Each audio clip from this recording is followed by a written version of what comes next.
Mucha gente recuerda aquella primera cartilla que le abrieron sus padres o su abuela en la caja. Niños y niñas de familias trabajadoras obtenían pequeños regalos jugando a ahorrar, pegando topegallos de la caja municipal. Mozos y mozas iban al cine gratis con la cartilla azul de la caja de ahorros. Las cajas daban crédito a familias obreras y a pequeñas empresas. Las cajas eran algo de aquí, algo que nos pertenecía y protegía. El origen de lo que posteriormente fue la CAN se remonta a 1872, cuando el ayuntamiento fundó la Caja Municipal de Pamplona. La propia corporación era la responsable de los fondos ingresados. Más tarde, en 1921, bajo el patrocinio y garantía de la Diputación, se creó la Caja de Ahorros de Navarra. Se contó con el apoyo de todas las fuerzas vivas navarras, independientemente de su ideología. La Caja se encargó de gestionar los seguros sociales, las pensiones a ancianos, el seguro de maternidad y de accidentes de trabajo, los subsidios a familias numerosas, el paro. Con préstamos a bajo interés se iniciaron obras de saneamiento, pavimentado de calles y del ensanche, alumbrado público y los colegios. En los años 60 la Caja apoyó el desarrollo del sector agrícola, la industrialización y la promoción de viviendas sociales, la cultura, guarderías infantiles, centros de formación de la mujer, atención de personas con minusvalías psíquicas, formación profesional. La Caja creció hasta convertirse en los años 80 y 90 en la primera institución económica de Navarra. El 43% del dinero de los navarros estaba en sus manos, pero todo esto cambió en el umbral del siglo XXI. En el año 2000, con Miguel Sanz de presidente, Caja Municipal de Pamplona y Caja de Ahorros de Navarra se fusionaron, creando Caja Navarra. 6 generaciones le habían confiado sus ahorros, pero 10 años más tarde su historia iba a terminar abruptamente con el robo del siglo, con el gran golpe.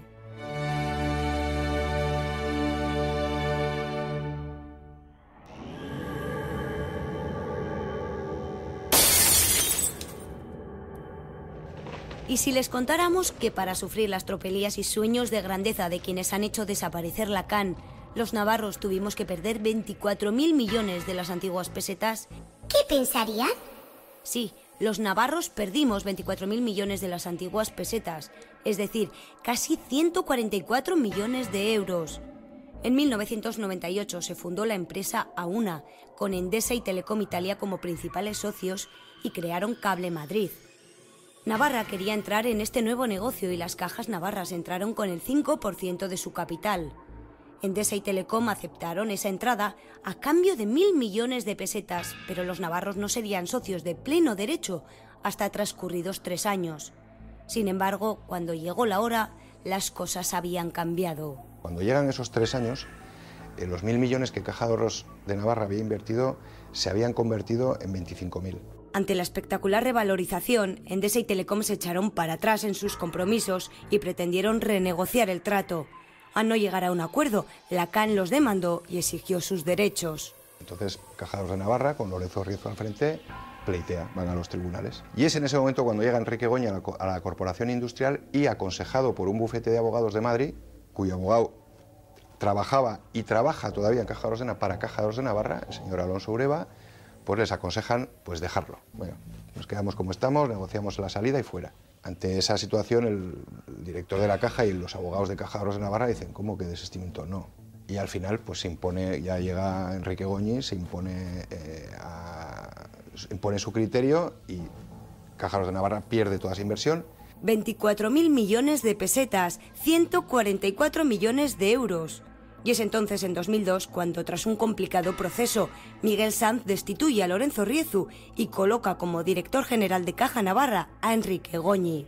De manera muy simplificada se suele decir que es Miguel Sanz el que de alguna otra manera se empeña en designar a Enrique Goñi. Bueno, el proceso no es tan sencillo. La fusión fue bastante más problemática y fue bastante más complicada de lo que, ¿no? Digamos, hay derivadas, como el caso de Merino, por ejemplo, pero también hay otro elemento fundamental, que Miguel Sanz estaba obsesionado con la fusión de las cajas. Por tanto, en ese contexto de COD y demás, pues evidentemente también hubo, digamos, movidas de silla internas. Sea como fuere, Caja Navarra abandona sus reclamaciones a Una y CAN tan solo recupera los 1.000 millones de la inversión inicial, dejando de ganar 24.000 millones de pesetas. Un negocio redondo para Endesa, ya que el gran defensor de que Caja Navarra no reclamase su dinero a Una es el abogado Alberto Alonso Ureba. curiosamente también contratado por Sanz y que a la vez que asesoraba a la Caja, era miembro del Consejo de Administración de Endesa, la empresa que controlaba a Auna. ¿Demasiadas coincidencias? Pues eso fue así. Fue el primer golpe.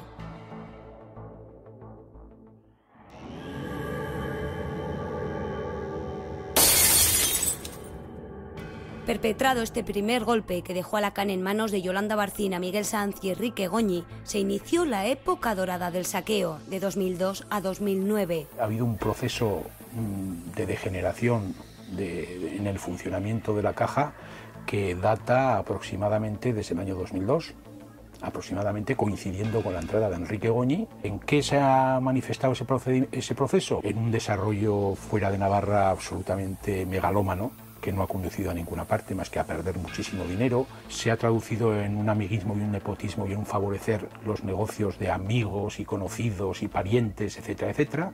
Y todo eso en medio de un proceso en el que nadie ha respondido de nada. Es más, lo han hecho con total impunidad. Y lo primero que hicieron fue rodearse de fieles que no cuestionaran el descabellado modelo de gestión, visionario según unos, megalómano según otros, que iban a imponer para convertir la CAN, a base de expansiones a golpe de talonario, en una entidad de nivel internacional.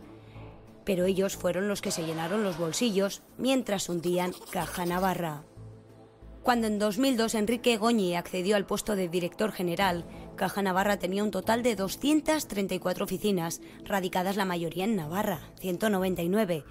3 años más tarde contaba ya con 262 establecimientos. No inicialmente, pero sí rápidamente se inició un proceso de expansión muy fuerte que llevó a que fuera de Navarra el número de oficinas fuese mayor que en Navarra. Y llegó un momento en que estuvieron abriendo durante un periodo corto pero intenso, pues estaban abriendo una oficina cada semana. La Caja estaba en La Rioja y se amplió, estaba en Madrid y se amplió, y en Barcelona también se amplió.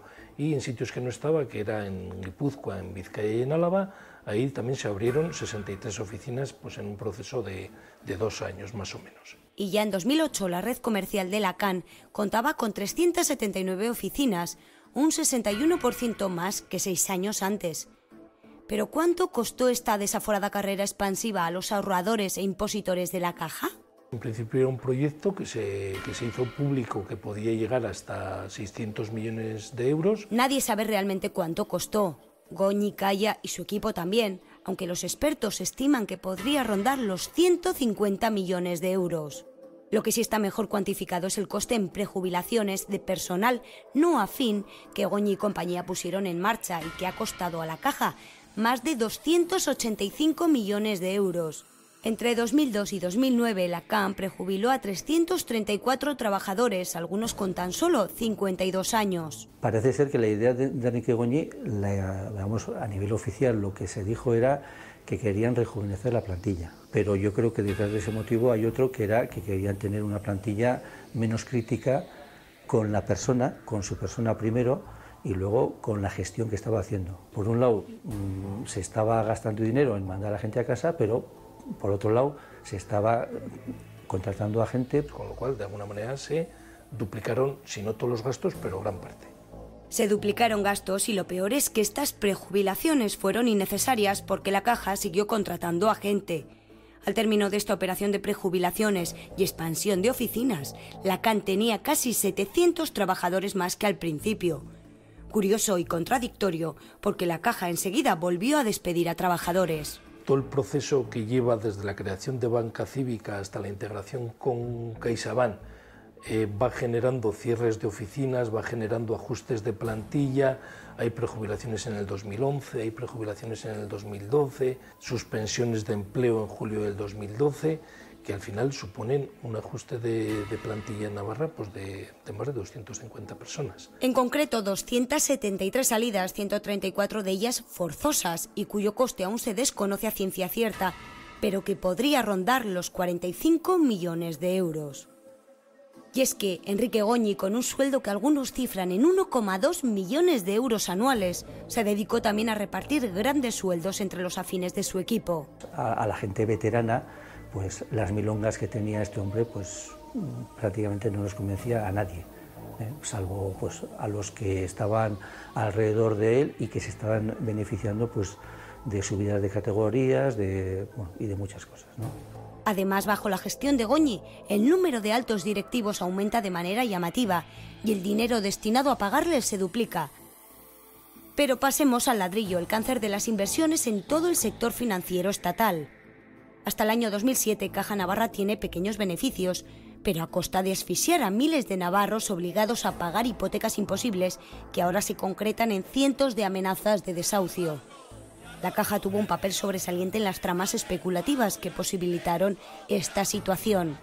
Caja de Ahorros de Navarra, que sepamos, en 2008 y 2009 realiza compras de terrenos por un valor de 140 y tantos millones de euros. Entre ellas hay varias que son pues, un tanto llamativas. Por ejemplo, una compra que se realiza en 2009 en unos terrenos que pertenecen a Cizur Mayor y a Pamplona. Son terrenos de secano, de cereal, así están en las escrituras. Caja de Ahorros de Navarra, entidad pública, paga 140 euros el metro cuadrado.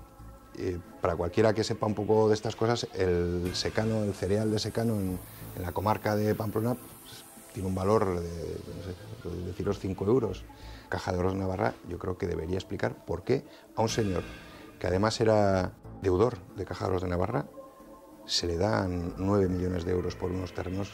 ¿Quién explica esa operación y cómo esa operación ha habido más? Ya digo, en 2 años algo más de 144 millones de euros.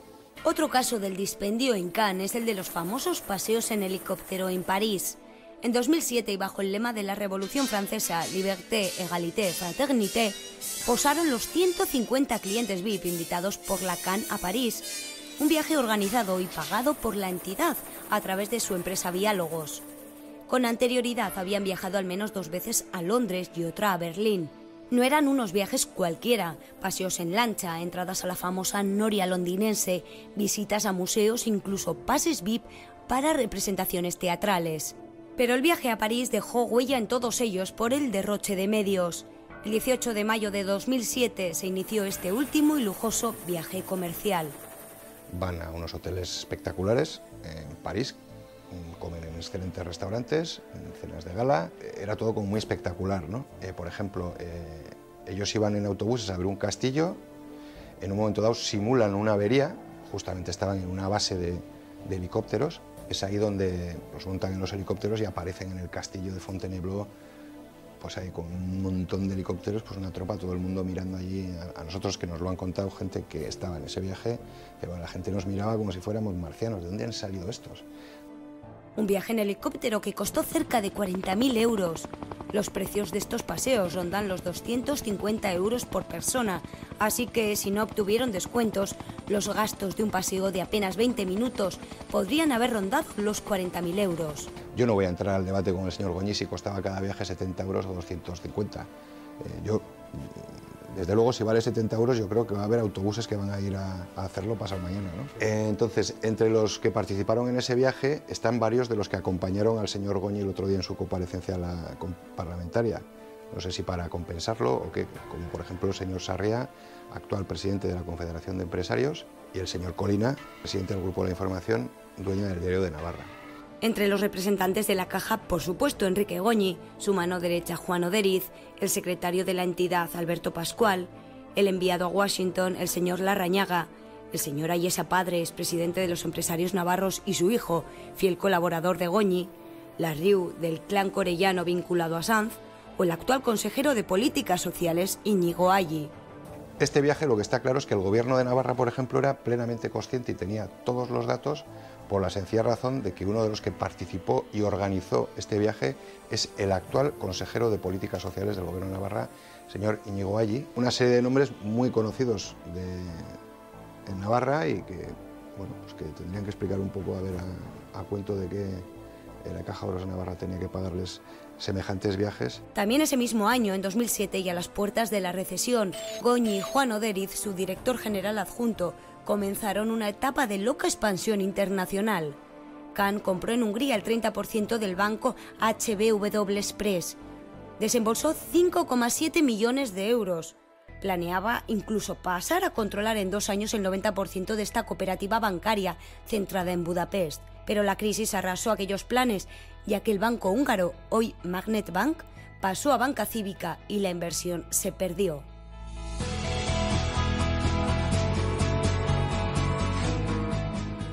Aunque pocas historias ilustran tan gráficamente la cultura megalómana que se instaló en Caja Navarra bajo la batuta de Sanz, Goñi y Barcina, como la apertura de la oficina de Washington, vendida como un acontecimiento mediático en junio de 2010. Fueron la infanta y Urdangarín a inaugurarlo, con Miguel Sanz de presidente del gobierno de Navarra y tal, pero de entonces a ahora pues han pasado 3 años y esa oficina no ha tenido un rendimiento comercial, no se ha podido hacer gestión. Puesto que las autoridades norteamericanas le han denegado una y otra vez los permisos. La idea de instalarse en Estados Unidos nació de la mano de Enrique Goñi, quien pretendió exportar el modelo de banca cívica, en la que los clientes decidían el destino de los fondos dirigidos a obra social. Pensamos que nuestro concepto es radicalmente diferente. Promovemos un concepto revolucionario. Sin embargo, este modelo de gestión era arriesgado para muchos. Ir a hacer negocio a un sitio tan lejano cuando el del propio Estado español estaba sin consolidar, pues parecía una nueva apuesta arriesgada. Aparte de que algún directivo de entidades financieras ha dicho una cosa tan elemental como que es un error ir a hacer negocios globales con conocimientos locales. La oficina se encontraba ubicada a apenas 400 metros de la Casa Blanca, en el 1775 de la avenida Pensilvania. Disponía de 820 metros cuadrados distribuidos en 2 plantas. Contaba, según informó en su día la entidad, con una plantilla de 6 personas y esperaba pasar a tener 20 al finalizar aquel año. Washington iba a ser la punta de lanza de este desembarco, pero la licencia nunca llegó. Y a pesar de que Goñi rebaja las pérdidas de esta operación a apenas 1,5 millones, hasta el cierre de esta oficina previsto para 2013, los gastos que ha generado podrían superar los 10 millones de euros. El resultado de este modelo de gestión basado en el despilfarro fue una marcada cultura de la prepotencia. Uno de los ejemplos más gráficos es el intento de lavado de dinero protagonizado por Jesús Pejenaute Grábalos.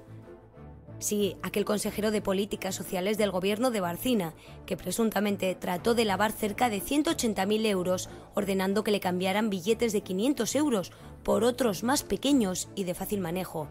3 días después de que la asociación Contus hiciera público este caso, Pejenaute tuvo que dimitir. Lo que nos parecía más grave es que la señora Yolanda Barcina no dé explicaciones, porque las explicaciones que dio fueron absolutamente infumables. Vino a decir, no, yo le he preguntado, yo le pregunté antes de nombrarlo consejero y él me dijo que estaba todo bien. ¿Dónde están los informes en donde dice que este señor no cometió ningún delito? Además de asegurar que no hubo delito alguno, Barcina quiso quitarse la responsabilidad del encubrimiento de los hechos pronunciando una frase críptica. Mucha gente lo sabía. Y era cierto. Al menos lo sabían en UPN, PSN, CDN, UGT, Comisiones Obreras y la Confederación de Empresarios Navarros, ya que el tema llegó al Consejo de Administración de la Caja y ninguno de ellos vio problema alguno en tapar el asunto. Mientras tanto, Contus siguió investigando y descubrió que los 180.000 euros en billetes que Pejenaute trató de cambiar provenían de la venta de un piso en Barcelona, pero no un piso cualquiera. Se trataba de un ático de lujo de 185 metros cuadrados, situado en una de las zonas más caras de Barcelona. Nosotros, hasta donde sabemos, él pagó unos 300.000 euros por esa vivienda. Esta casa la vende por 2.200.000 y pico euros. El pelotazo es importante, ¿no? Lo curioso es que 3 meses antes pide un crédito a Caja de Navarra. A la semana empezaron los cambalaches con los fajos de billetes de 500 euros. En resumen, llegamos a la conclusión de que en 8 años y gracias a Caja Navarra, la revalorización fue de un 517%. Con ese dinero, Pejenaute compró en 2008 otro ático, esta vez en una de las mejores zonas de la turística localidad de Sitges. Además, remató su actual vivienda, un chalet de lujo de 330 metros útiles en una zona de alto standing de Pamplona, y acabó la vivienda de su pueblo natal, Milagro. La pregunta es obvia. ¿Podría haber amasado ese patrimonio con el sueldo de un trabajador bancario o de un asesor?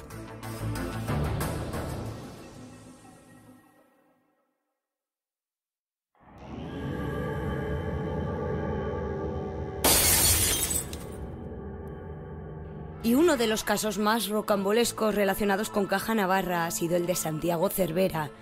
No sabemos si fue porque denunció en prensa que el gobierno no hiciese ningún tipo de supervisión sobre la Caja, o por su posición crítica respecto al monopolio que de la Caja hicieron UPN y PSN. Sea lo que sea, trajo la ruina a Cervera. El 9 de diciembre de 2012, el entonces diputado del PP y secretario del Congreso era detenido en Pamplona, acusado de un intento de chantaje contra el entonces presidente de Caja Navarra, José Antonio Asiain.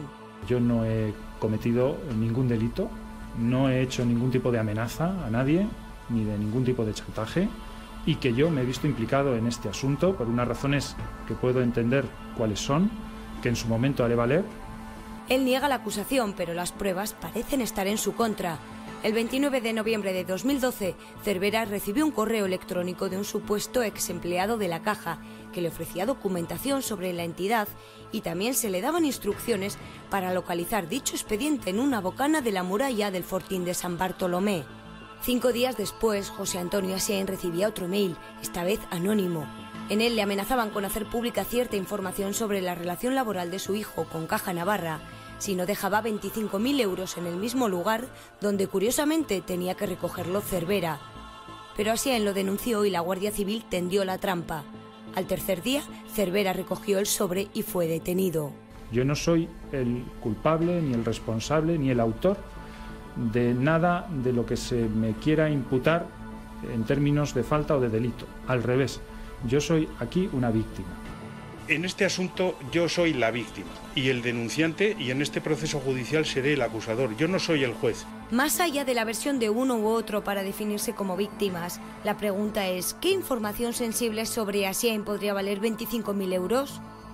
Al parecer, lo que valía 25.000 euros era no contar que mientras el padre presidía la CAN, el hijo, a través del bufete del padre, se lucraba con la desgracia de aquellos que, tras haber perdido su trabajo, perdían también su casa para que la Caja sacara tajada.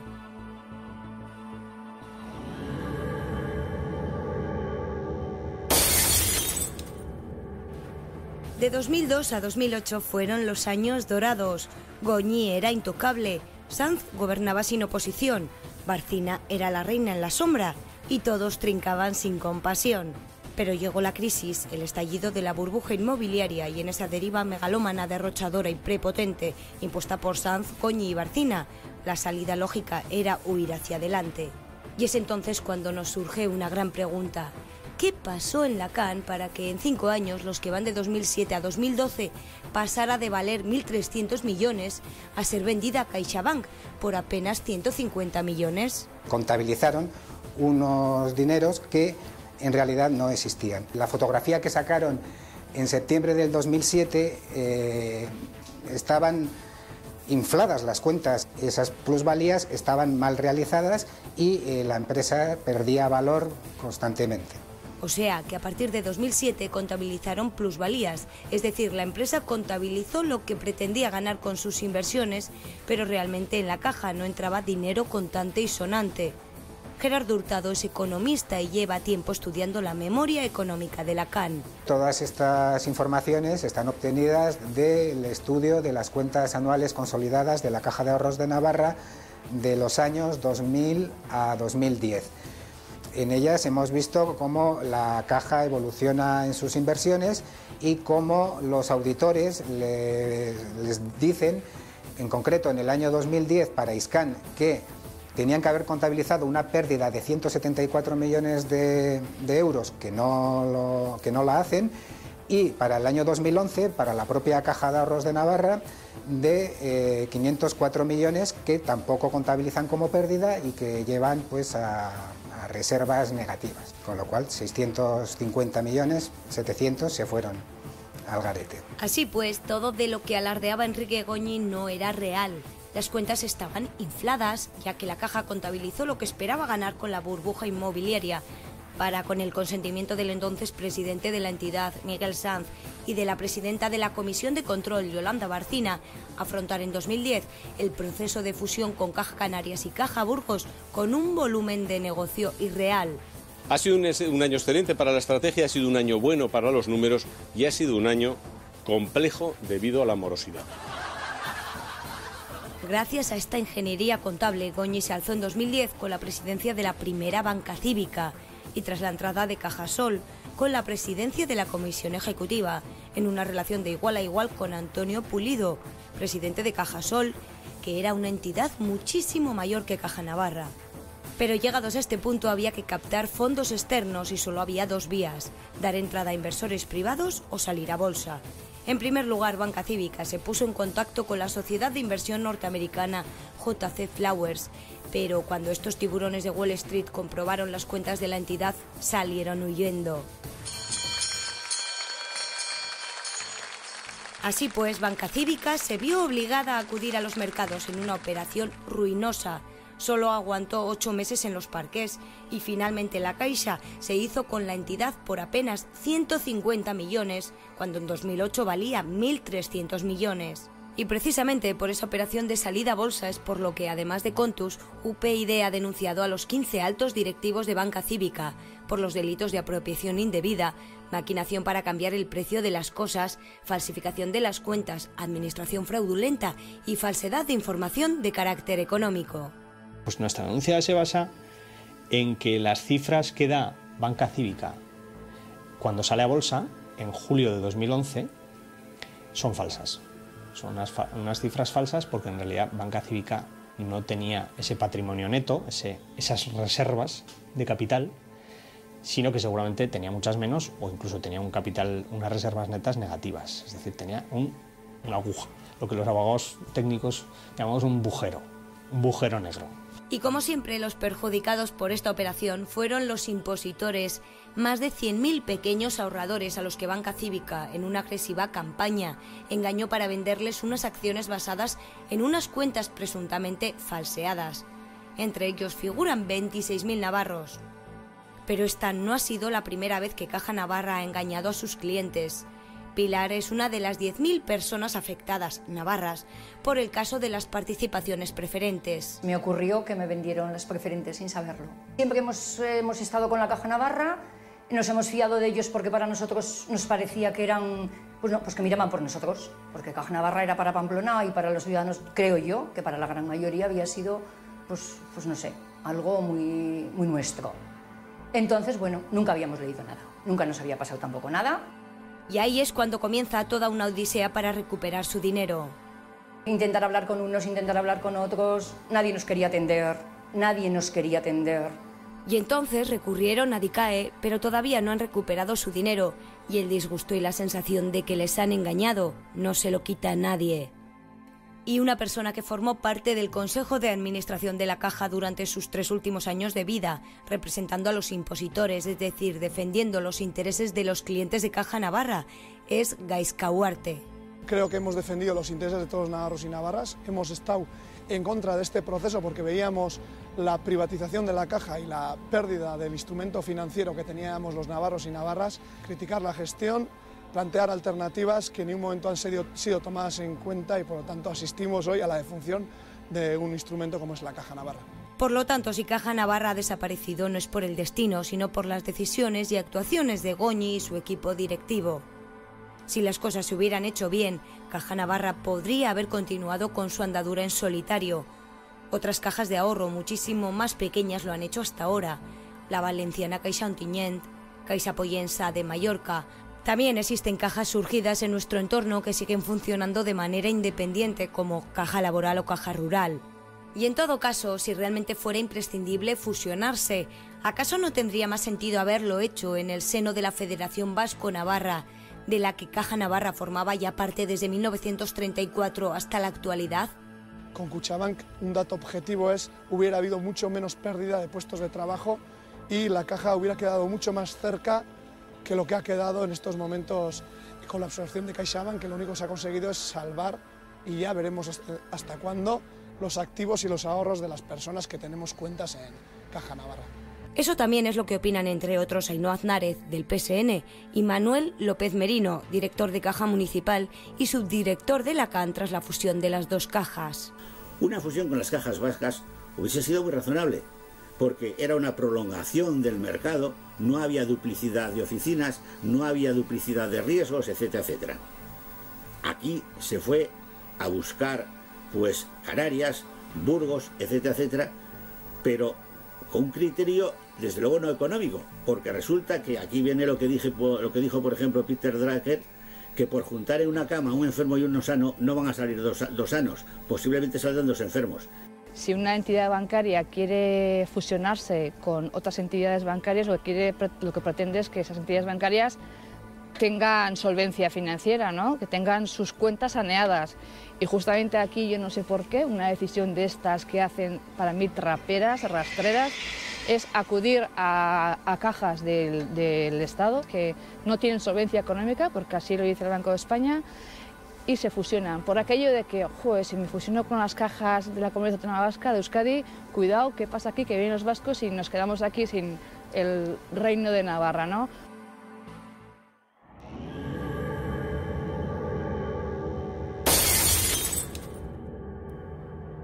Sin duda, el cobro de dietas ha sido uno de los episodios más sangrantes y llamativos de todos.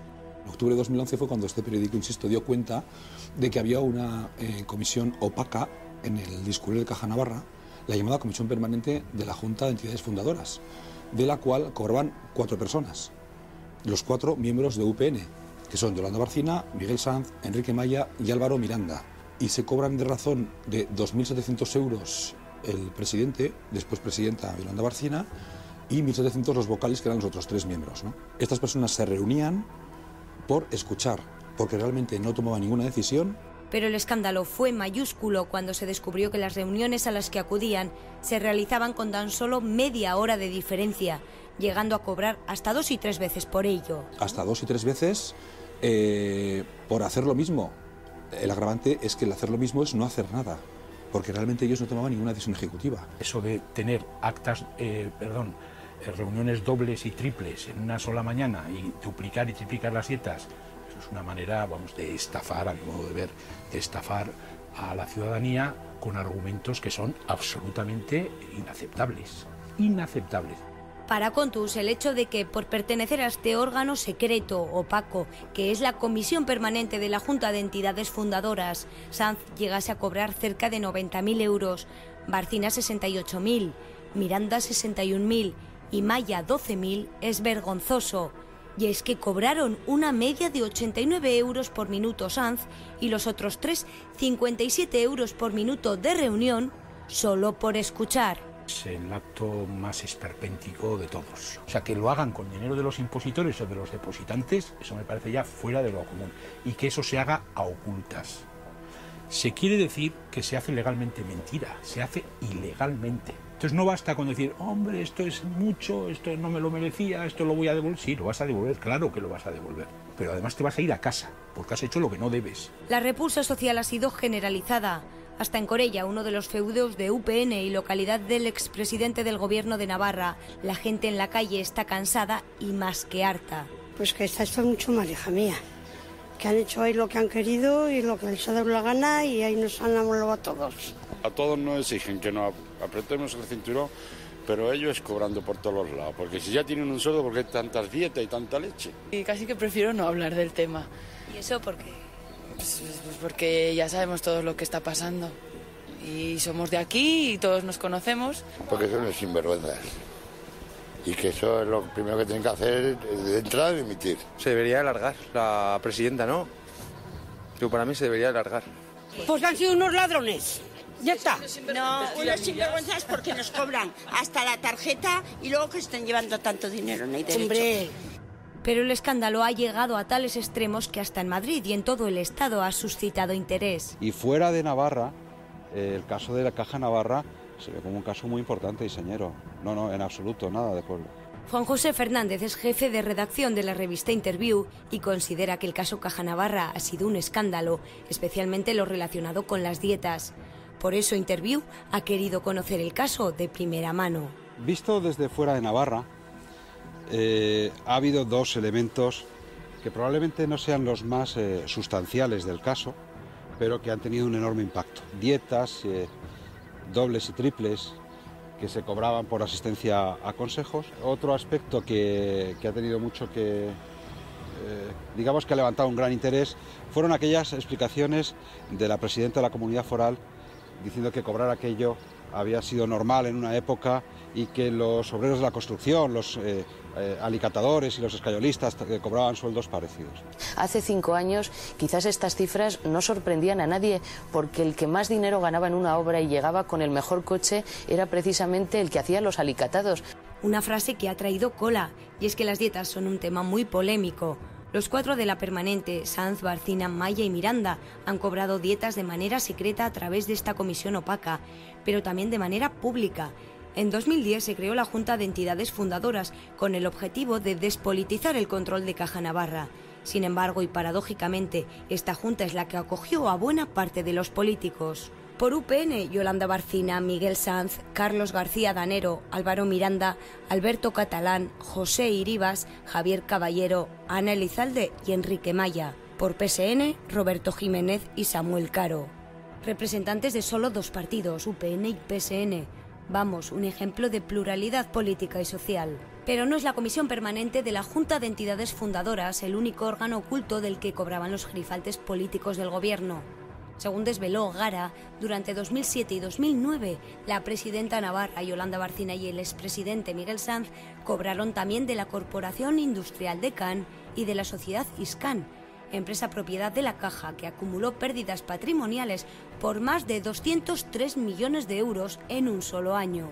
Barcina firma unas cuentas buenísimas de la sociedad Iscan, que es un holding empresarial, un montón de empresas y acciones y demás, y se va, y al año siguiente esa empresa, que valía 500 y pico millones, pasa a valer 300 y pico. Y a pesar de que las pérdidas son de 203 millones de euros, hay muchos que siguen cobrando dietas en Iscan. Además de Barcina, estaba en Catalán, luego pasó por ahí José Antonio Asiain, están, vamos, toda la tropa de gente de altos cargos de Caja de Ahorros de Navarra pasan por ahí.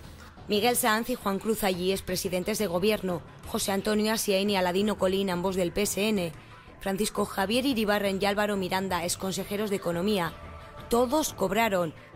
Tan solo en 2011 los 16 miembros del Consejo de Iscan se repartieron 121.000 euros. Paradójico porque Iscan acabó siendo uno de los mayores agujeros de Caja Navarra. Perder 203 millones de un año para otro es enorme, son unas pérdidas enormes. Ten en cuenta que Can ahora vale 200 millones. Y estamos hablando de que Barcina firma las cuentas de una empresa que vale 500 y pico millones y al año siguiente vale 300. Pues sí, es uno de los agujeros más potentes de Caja de Ahorros de Navarra y no sabemos a qué se debe. Pero fueron muchos los que cobraron dietas. Y los ganadores de dietas, el ranking de los mejor pagados de 2004 a 2011, son los siguientes. Ildefonso Ibero con 152.000 euros, Luis Colina con 153.000, Javier Iturbe con 168.000, Yolanda Barcina con 247.000 euros, José Luis Serro con 250.000, Juan Cruz Allí con 260.000, José María Zarranz con 263.000, Ricardo Martí Fluxa con 294.000, José Antonio Asiain con 305.000 y el mejor pagado de todos, Miguel Sanz con 338.000 euros. La cifra global de pagos en dietas a representantes políticos, empresariales, sociales y pseudoculturales en los diferentes órganos de la Caja ascendería entre 2004 y 2011 a 4,3 millones de euros. Casi nada. ¿Y cómo fue posible que en plena crisis, con los navarros con el agua al cuello, se instalara esta cultura de la dieta en Caja Navarra? ¿Quién lo permitió? Según la Caja, la responsabilidad de ordenar esos pagos recaía en la Comisión de Personal y Retribuciones, presidida por Ricardo Martí Fluxa, un inquietante personaje que nadie sabe cómo llegó de Madrid a la CAN en 2004 y que no tiene nada que ver con Navarra. Solo Sanz y Goñi saben cuál es el papel que juega en toda esta historia. Pero no es el único responsable del pago de las dietas. También lo fueron el responsable de la Comisión de Control y el presidente del Consejo de Administración. ¿Y quiénes son? Nada más y nada menos que José Antonio Sarria, hoy presidente de la Confederación de Empresarios de Navarra, Javier Iturbe, expresidente del PSN, y José Antonio Asiain, presidente de Caja Navarra desde 2010. Pero la cosa no queda ahí. En los órganos de decisión política había más actores y había más personas por ahí circulando. y que además algunos de ellos, de alguna otra manera, parece que tienen menos culpa o están pasando de rositas. Y me estoy refiriendo, por ejemplo, a la responsabilidad o la participación del Partido Socialista en muchas de las decisiones tomadas, por ejemplo. Por eso, desde el sector crítico del PSN, creen que es momento de hacer algo. Que menos que pedir una comisión de investigación parlamentaria, cosa que el PSN todavía no lo ha pedido, pero yo creo que es necesaria hacer una comisión de investigación en el Parlamento, porque ahí están, queramos o no, la gente que nos representa o debería representarnos, y por otro lado toda la vía judicial y penal, que son yo creo que dos vías totalmente complementarias y necesarias.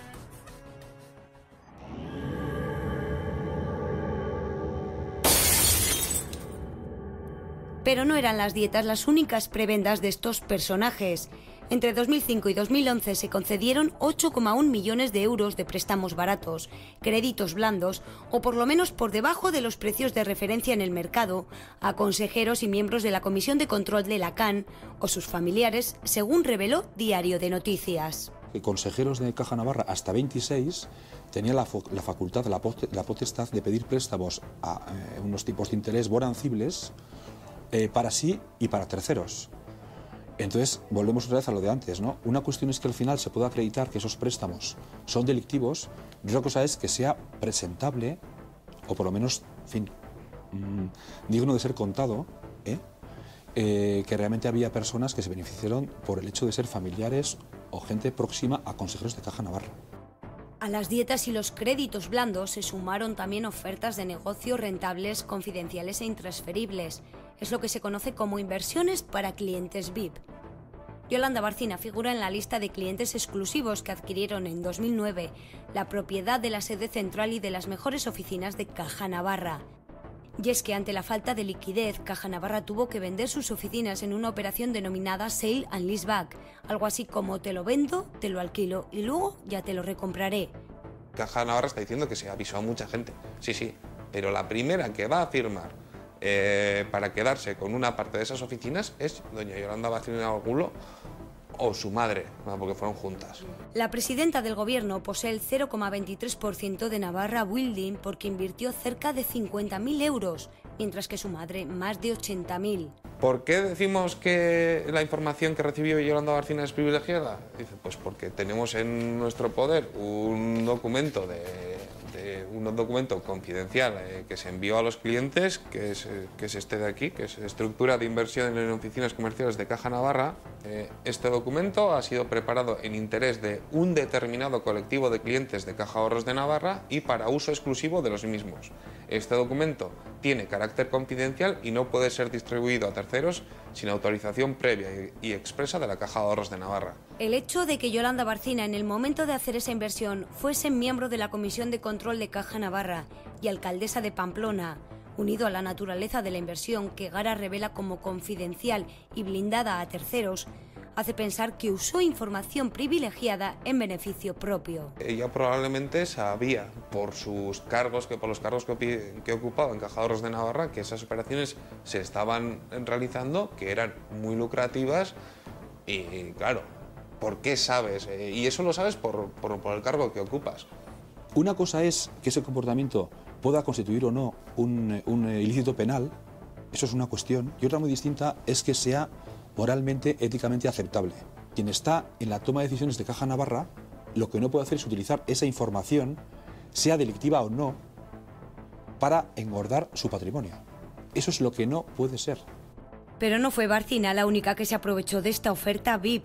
El empresario corellano Antonio Catalán, presidente de ACE Hoteles y amigo personal de Miguel Sanz, es el principal accionista de Navarra Building, donde invirtió 1 millón de euros, haciéndose con el 4,68% del capital.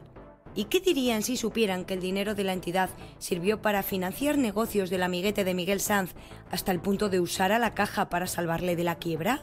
En las cuentas de la CAN de 2005 figura por primera vez una inversión de 750.000 euros en la empresa Anca Corporate ligada a Antonio Catalán. Según la denuncia de Contus, esa inversión permitió al amigo de Sanz hacer un lucrativo negocio inmobiliario en Oviedo. Pero no fue la única vez que Sanz usó la Caja para ayudar a Catalán. ACE Hoteles recibió a principios de 2010 una inversión de 8,5 millones de Caja Navarra. y pudo así revalorizar la cadena en 180 millones. Gracias a esta operación, alcanzó un acuerdo millonario con la poderosa multinacional Marriott para crear una compañía conjunta con 400 hoteles. El amiguete estaba salvado y el favor devuelto. No olvidemos que además de amigo personal de Sanz, Antonio Catalán también era íntimo de José Luis Rodríguez Zapatero y fue señalado como uno de los arquitectos del agostazo de 2007, esa maniobra política que frenó un gobierno progresista liderado por el PSN y compartido con Nafarroa Bai e Izquierda Unida. Esa maniobra fue la que mantuvo a Sanz en el poder. Pero también Ricardo Martí Fluxà, presidente del Comité de Personal y miembro de la Comisión Ejecutiva de la CAN, se benefició del quehacer de la Caja para sacar adelante sus negocios. Marco Polo, especializado en nuevas tecnologías y en medios de comunicación, nació en el año 2000. El primer y único presidente de esta empresa es Ricardo Martí Fluxà. Una vez dentro de Caja Navarra, no hubo que esperar mucho para que Fluxà usara los fondos de la Caja para financiar Marco Polo. En 2004, CAN entra invirtiendo 4,6 millones de euros y sale 2 años después, perdiendo casi todo el dinero invertido. Cuando salió en 2006, perdiendo dinero Caja Navarra, lo curioso es que volvió a meter nada más y nada menos que 33,5 millones de euros en otra empresa, que es el grupo Icusi Ángel Iglesias, en el que desde un año antes Martí Fluxà estaba también de consejero y salió 3 años después perdiendo cerca de 3,5 millones de euros, porque Martí Fluxà paradójicamente había dejado esa empresa un año antes. Es decir, se puede llegar a la conclusión de que las inversiones de Caja Navarra en estas dos empresas fueron paralelas a los cargos de responsabilidad que el propio Martí Fluxà desarrollaba tanto en Marco Polo como en Icusi. Sin embargo, Caja Navarra afirma que en ninguna de esas dos inversiones perdió dinero. El juez es el que decidirá. De todas formas, era tan la impunidad que se había instalado en Caja Navarra que estas pérdidas eran Calderilla y quien las había propiciado, Martí Fluxà. Lejos de asumir responsabilidades, se encargaba de regalar a Miguel Sanz, Yolanda Barcina, Álvaro Miranda, Carlos García Danero y al líder del PSN, Roberto Jiménez, relojes de lujo Rolex y Frank Müller, valorados en 3.000 y 5.000 euros. En total, estos obsequios costaron cerca de 20.000 euros.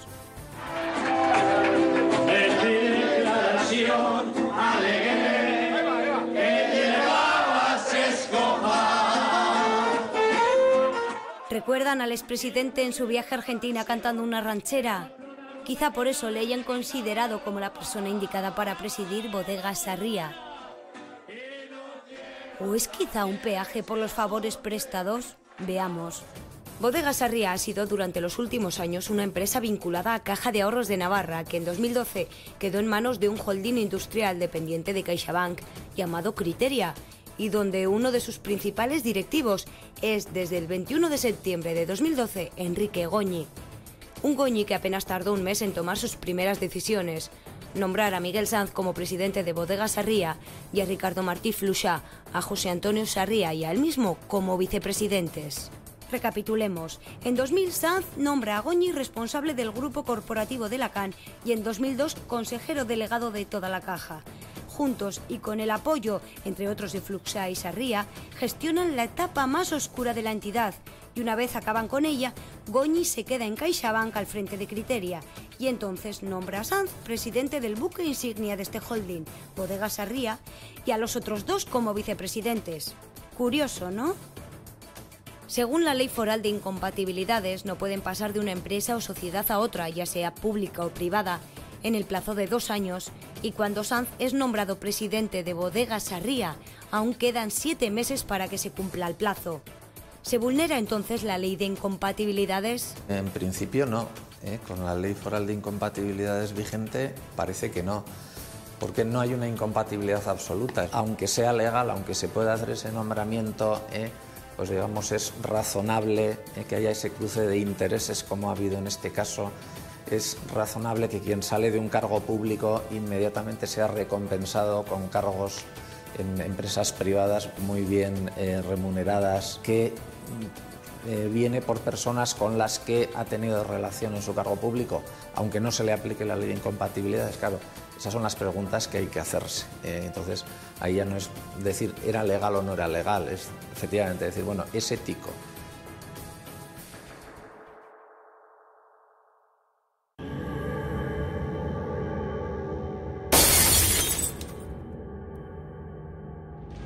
Si no fuera algo tan doloroso para los navarros y tan grave desde el punto de vista de la autonomía financiera de Navarra, se podría tratar lo ocurrido en Lacan como el argumento de una película de mafiosos, La banda de Sanz. Y es que Sanz y los suyos tenían el poder para hacer y deshacer a su antojo. Como presidente de Caja Navarra, se hace con el control de la misma y empieza a reclutar a su banda. El testaferro, Enrique Goñi Beltrán de Garizurieta. El hombre de Estado, Ricardo Martí Fluxá. El abogado de la familia, José Antonio Asiain. La madrina, Yolanda Barcina Angulo. El padrino, Miguel Sanz Sesma. Y los peones que callan y otorgan, UPN, PSN, CDN, CEN, UGT y comisiones obreras.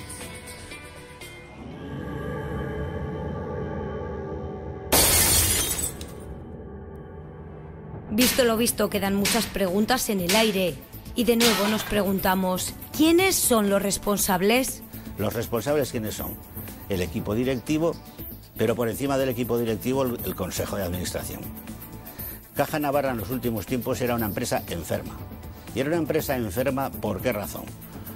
Pues porque no hay ninguna capacidad de asumir responsabilidades, ninguna capacidad de autocrítica. No había autocrítica ni nadie que les criticase o controlase. Manuel López Merino lo deja claro. Algo que también ha llamado la atención a Juan José Fernández de la revista Interview.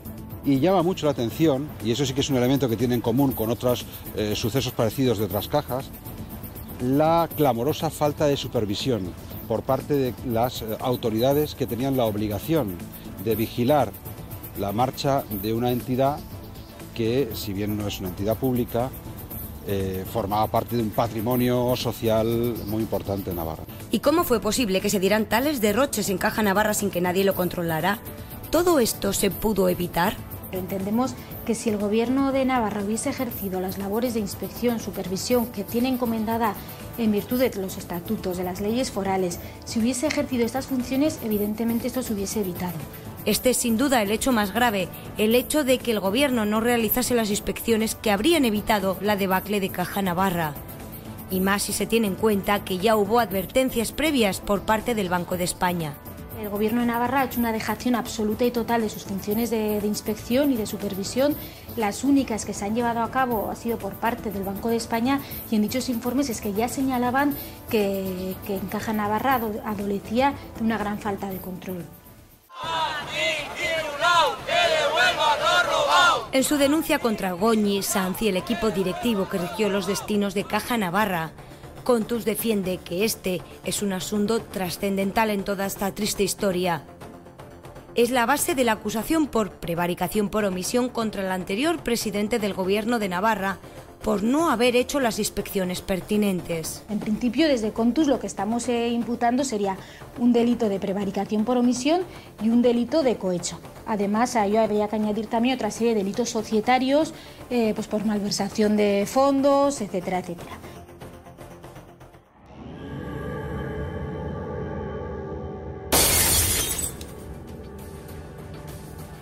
Llegados a este punto, es momento de hacer cuentas sobre las inversiones inútiles, gastos injustificados o ampliaciones megalómanas a lo largo de toda una década. Auna, 144 millones. Expansión de oficinas, 150 millones. Prejubilaciones, 285 millones. Sueldo de directivos, 7 millones. Terrenos, 144 millones. Hungría, 5,7 millones. Washington, 10 millones. Iscan, 203 millones. Dietas, 4,3 millones. Créditos blandos, 8,1 millones. Marco Polo, 4,6 millones. Icusi, 3,5 millones. Nos da un total de 969,5 millones de euros. Casi 1.000 millones de euros gastados, o mejor dicho, perdidos. Y viendo estas cifras es normal que la gente sienta que le han robado y que le han quitado algo suyo como ha sido Caja Navarra.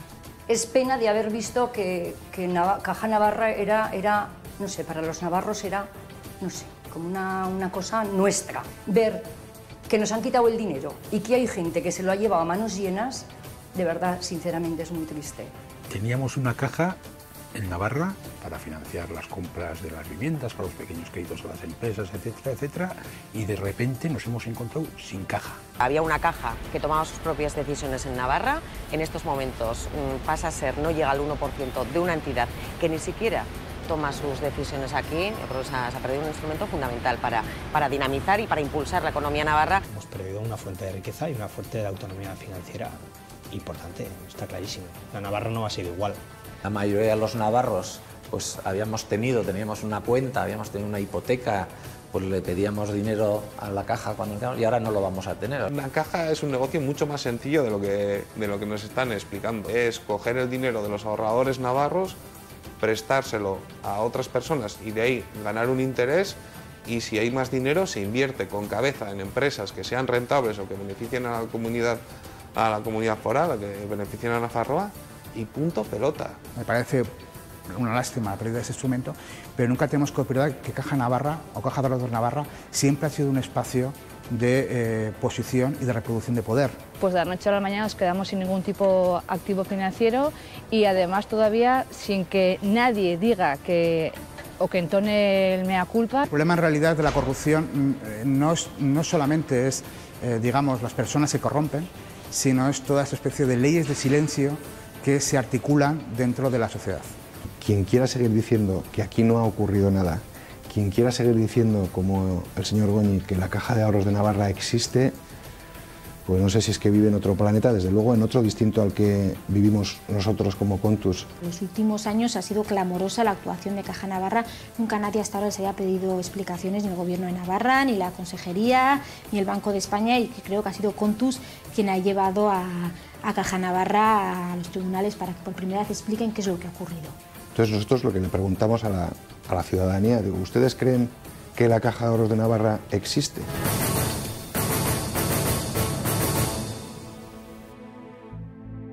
En Navarra creíamos que vivíamos en el paraíso, todo era irreal, una realidad ficticia. Es hora de que la ciudadanía navarra abra los ojos y de que quienes han vivido a costa de los y las navarras abandonen el poder.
La primera decisión es que todo imputado por un caso de corrupción debe ser dado de baja inmediatamente del partido político y cesado en cualquier cargo de responsabilidad que tenga en el partido político.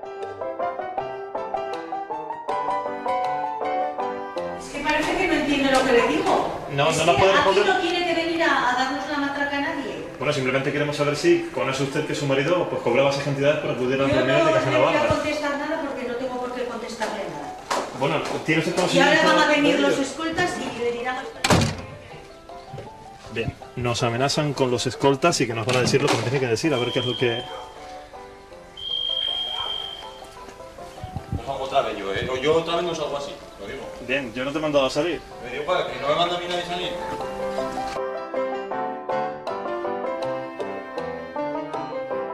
Lo que todos tenéis que tener, pero que muy claro, es que los dos, Miguel y yo, remamos en la misma dirección. Los dos tenemos el mismo objetivo.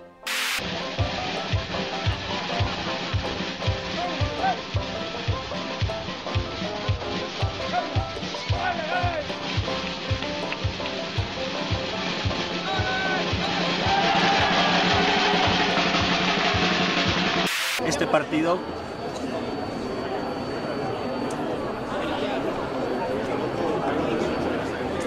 se merece todo.